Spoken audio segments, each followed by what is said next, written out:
নোয়াখালীর চাটখিলে মুক্তিযোদ্ধা কমপ্লেক্স পরিদর্শন করেন মুক্তিযুদ্ধ বিষয়ক প্রতিমন্ত্রী ইশরাক হোসেন। গণপ্রজাতন্ত্রী বাংলাদেশ সরকারের মুক্তিযুদ্ধ বিষয়ক মন্ত্রণালয়ের মাননীয় প্রতিমন্ত্রী ইঞ্জিনিয়ার ইশরাক হোসেন আজ 4 জুন নোয়াখালী জেলায় সফর করেছেন।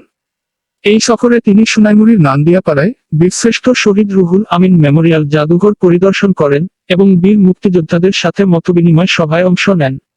তার এই নোয়াখালী সফরের বিভিন্ন আলোচনার উল্লেখযোগ্য দিকগুলো হল 1971 সালের মহান মুক্তিযুদ্ধ, মুক্তিযোদ্ধাদের সম্মান এবং সদ্য সমাপ্ত জুলাই গণ অভ্যুত্থানের চেতনা অক্ষুণ্ণ রাখার বিষয়ে তিনি জোরালো বক্তব্য রাখেন।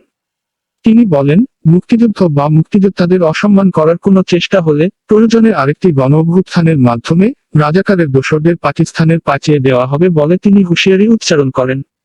মতবিনিময় সভায় অন্যান্যদের মধ্যে উপস্থিত ছিলেন নোয়াখালী 1 আসনের মাননীয় সংসদ সদস্য ও সুপ্রিম কোর্ট আইনজীবী সমিতির সভাপতি ব্যারিস্টার আইএম মাহবুব উদ্দিন খোকন এবং স্থানীয় প্রশাসনের কর্মকর্তা।